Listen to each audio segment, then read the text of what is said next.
There's a lake in Siberia that locals refuse to go near, not because of bears, not because of the cold, but because of what happened to people who fall asleep near it. There's a valley in Papua New Guinea where the ground itself seems to hate visitors. There's a stretch of ocean where ships don't just sink, they vanish without wreckage, without debris, without a single distress call. And there's a forest where more than 100 people have walked in and simply never walked out. You've probably heard of the Bermuda Triangle. You've probably heard of Chernobyl. But the 5 places we're about to cover, most people have never heard their names. And that's exactly why they're still this dangerous.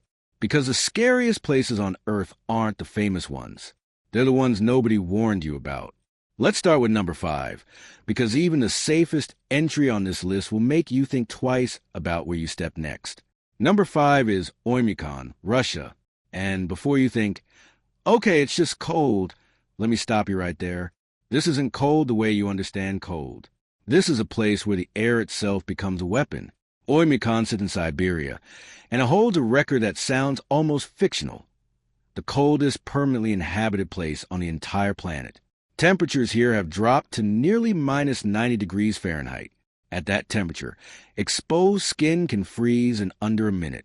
Your eyelashes freeze solid. Metal becomes brittle enough to snap. And here's the detail that gets people. Car engines can't be turned off. Not shouldn't be. Can't be. If a car engine stops running in the depth of an Oymyakon winter, the oil inside freezes into something closer to solid than liquid, and getting that engine started again can take hours. Sometimes it never starts again at all. So people leave their cars running, all night, all day, for weeks at a time, because stopping isn't just inconvenient. It can mean losing your only way out. But here's the part that should genuinely unsettle you. The people who live there don't talk about the cold like it's dangerous. They talk about it like it's normal. Kids walk to school in temperatures that would kill an unprepared adult in 20 minutes. Grocery stores keep frozen meat outside, unrefrigerated, because the outside air does a job better than any freezer ever could. There's something deeply unnerving about a place where the extraordinary becomes routine, where survival skills that sound like something out of a disaster movie are just Tuesday. And that raises a question that's going to come up again and again on this list. How do humans learn to live somewhere that's actively trying to kill them? Because Oymyakon isn't even the most hostile environment we're covering today. Not by a long shot. What comes next is a place where the danger isn't the temperature. It's something almost impossible to explain. Number 4 takes us to Papua New Guinea, to a place locals simply call the Valley of Silence. Now, that name alone should tell you something. In a rainforest, silence isn't peaceful. It's a warning. Rainforests are supposed to be loud. Birds, insects, the constant hum of life pressing in from every direction. But there's a section of Highland Valley in Papua New Guinea where, according to indigenous accounts passed down for generations, the sound just stops. No birdsong, no insects, nothing. And local tribes have avoided this area for longer than written history can even track. Here's where it gets genuinely strange. Researchers who've studied the region have found unusually high concentrations of volcanic gases seeping up through cracks in certain valley floors. Gases like carbon dioxide and hydrogen sulfide, invisible, often odorless in high concentrations, and lethal enough to suffocate animals and people within minutes, without a single visible sign of danger. Birds drop out of the sky. Insects simply don't survive there. It's eerily similar to something scientists documented at Lake Nyos in Cameroon back in 1986, where a sudden release of carbon dioxide from beneath a volcanic lake silently killed over 1,700 people while they slept. Families found lifeless in their homes, with no explosion, no fire, no warning at all. The gas was heavier than air. It rolled through valleys like an invisible flood, and by the time anyone understood what was happening, it was already over. So when local communities in Papua New Guinea say the Valley of Silence is cursed, what they might actually be describing, generations before modern science had a name for it, is a natural gas trap hidden beneath the ground, a place where the earth itself can turn into an execution chamber, and you'd never see it coming. But that's not even the strangest part of this entry, because there are still specific microzones within that region that scientists haven't fully mapped. Areas locals point to and simply say don't go there, and no official expedition has confirmed exactly why. Some mysteries, even now, remain unsolved. And speaking of unsolved, the next place on this list isn't just dangerous. It's one of the most disturbing, unexplained disappearance zones in the world, and almost nobody outside of true crime and mystery circles has ever heard of it. Number 3. The Aokigahara connection. You think you know, but there's a second forest almost nobody talks about. You probably heard of Aokigahara, the forest at the base of Mount Fuji, sometimes called the Sea of Trees. It's known globally for one grim reason. It's one of the most frequent sites of suicide in the world, and its dense canopy is so thick that compasses reportedly malfunction beneath it due to magnetic iron deposits in the volcanic soil. People get disoriented. People get lost. Search and rescue teams still find remains years after someone entered and never came back out. But here's what almost nobody outside of Japan knows. There's a second lesser-known forest region tied to Aokigahara's broader volcanic system. Areas around Mount Fuji's base where local rangers have quietly reported disappearances that never made international headlines. The official explanation leans on geology, dense tree cover blocking GPS signals, disorienting terrain, volcanic rock disrupting compass readings. But that explanation has never fully satisfied the people who've actually walked search patterns through those woods. Some searchers describe an overwhelming, almost physical sense of unease the moment they cross certain tree lines, a feeling so consistent across different people, different years, different search teams, that Japanese researchers have actually studied it as a documented psychological phenomenon tied to isolation and sensory deprivation in dense, silent forest environments. Here's the detail that should really sit with you. In some of the areas surrounding the system, rangers have found personal items, backpacks, shoes, journals, left behind in ways that don't match typical missing person patterns. No struggle, no signs of panic, just left as if the person simply stopped needing them. Psychologists who study these cases point to something called forest bathing gone wrong, an extreme dissociative state that can occur in prolonged, dense, sound-muffled natural environments, where your brain, deprived of normal auditory and visual reference points, starts making decisions that don't track logically. People walk in straight lines that lead nowhere. They lose track of time. Some searchers believe a portion of these disappearances aren't random at all, that the forest design, thick, sound-absorbing, disorienting, functions almost like a trap built by nature itself, patient, silent, and endlessly renewable. We're 2 places away from the most disturbing entry on this entire list. But before we get there, we need to talk about a stretch of ocean that makes the Bermuda Triangle look like a kiddie pool. Number 2 is the Dragon's Triangle. And if you've never heard of it, that's not an accident. It's because for decades, the country most affected by it kept it largely out of Western awareness. Located in the Pacific Ocean near Japan, the Dragon's Triangle, sometimes called the Devil's Sea, has swallowed ships and aircraft at a rate that Japanese maritime authorities took seriously enough to officially designate the area as dangerous back in the 1950s. Between 1952 and 1954 alone, Japan reportedly lost several research vessels in the region, including one government research ship that vanished with its entire crew while investigating the very disappearances the area was known for. Think about that for a second. They sent a ship to study why ships were disappearing, and that ship disappeared too.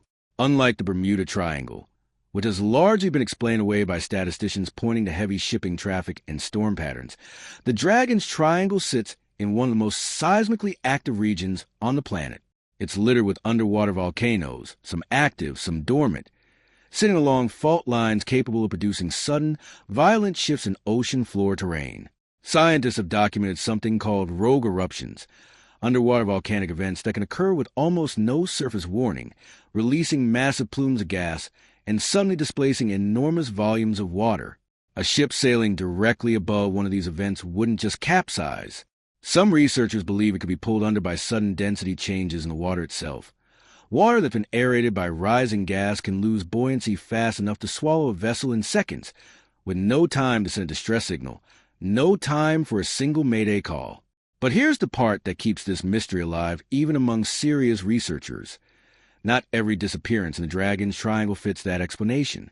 Some vanishings occurred in calm weather, in areas with no recorded seismic activity, no volcanic events, nothing on any instrument that should have caused a problem. Ships with experienced crews, well-maintained equipment, calm seas, that simply stopped transmitting and were never found. No wreckage, no oil slick, no bodies, just silence on a radio and an empty patch of ocean where a ship used to be. Japanese sailors have their own name for this phenomenon, and it roughly translates to something you don't want to hear right before a long voyage: the sea that eats ships whole.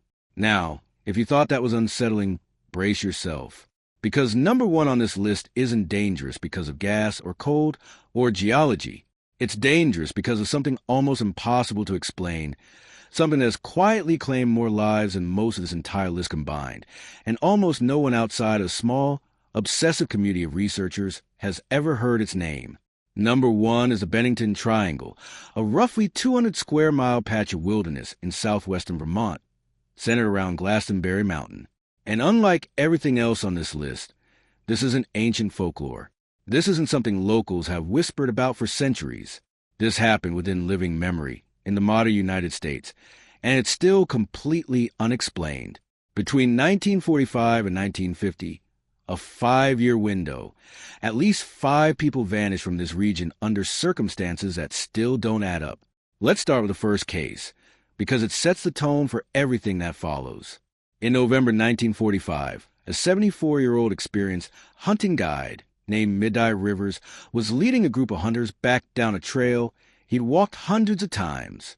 He was ahead of the group. He knew the terrain better than anyone alive. And somewhere along that familiar trail, he simply wasn't there anymore. No one saw him leave. No one heard anything unusual. He was just gone. Search teams combed the area for weeks.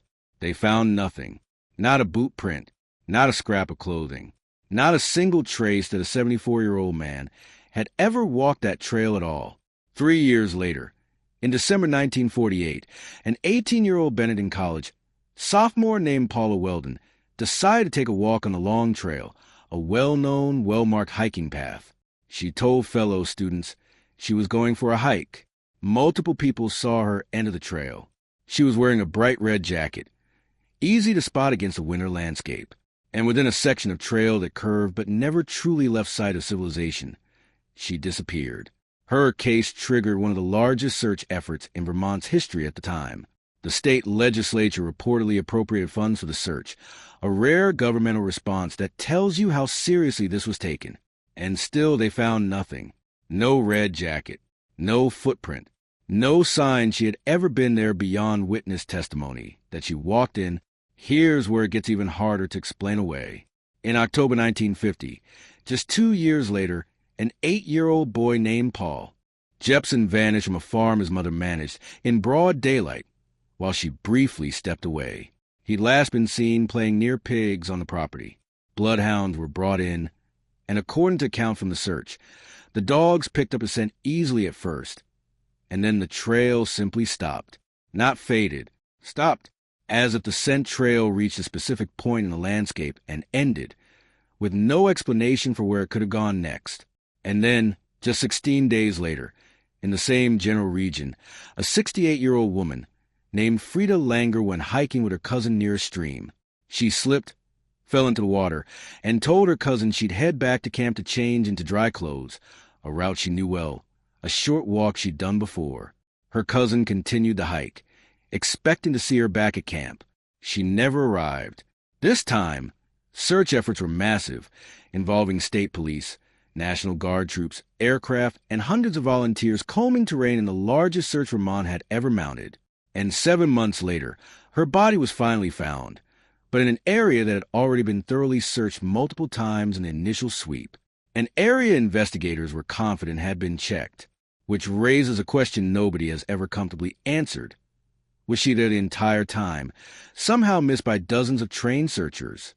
Or did something happen that put her there later? Local theories over the decades have ranged from the geological, some point to the mountain's unusual bedrock composition, and speculate about mining tunnels and old, forgotten shafts riddling the area from the 1800s, dark spaces easy to fall into and nearly impossible to search, to the more unsettling folklore passed down by the Native American tribes who lived in the region long before European settlers arrived. Local Abenaki oral tradition reportedly described the area around Glastonbury Mountain as cursed ground, a place considered so dangerous that tribes historically avoided using it even as a burial site, which if you think about it, is a remarkably specific thing for an indigenous culture that used most surrounding land freely to single out and avoid entirely. What makes the Bennington Triangle different from everything else on this list isn't just the number of disappearances. It's the pattern. Every single case involves someone in a familiar area, someone experienced with the terrain or accompanied by others, vanishing within a short, explainable distance, and leaving behind absolutely nothing. No modern investigation has produced a unifying theory that accounts for all 5 documented disappearances. Some researchers believe it's a tragic coincidence. Difficult terrain, forgotten mine shafts, harsh weather, and small-town search limitations of the 1940s all compounding into a run of genuinely unrelated accidents. Others aren't so convinced, because coincidences, statistically, tend to have loose threads. And the Bennington Triangle's threads don't loosen. They just stop. So here's what all 5 of these places actually have in common. And it's not curses, and it's not government cover-ups. It's something quieter and somehow more disturbing. They're all places where the ordinary rules of explanation simply run out.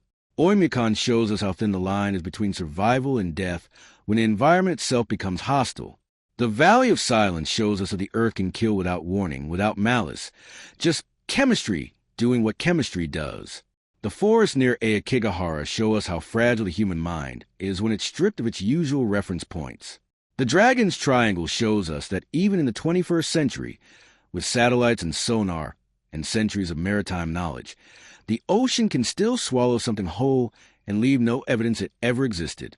And the Bennington Triangle, the strangest, the most recent, the most quietly documented, shows us that sometimes people can vanish an arm's length from safety and modern investigation with all its resources, still can't tell us why. Maybe the real reason these places don't make the famous lists, the reason you'd never heard of most of them before today, is exactly what makes them worth remembering. The Bermuda Triangle gets books, documentaries, blockbuster theories. These 5 places got silence. Quiet local warnings. Names that never made it into pop culture. And if there's one thing this list should leave you with, it's this. The most dangerous places on Earth aren't always the ones with the scariest reputation. Sometimes they're the ones nobody warned you about at all. Because somewhere out there right now, there's probably a place near you, a stretch of woods, a patch of water, a stretch of trail, that locals quietly avoid for reasons they can't fully explain. And maybe that's the most unsettling thought of all.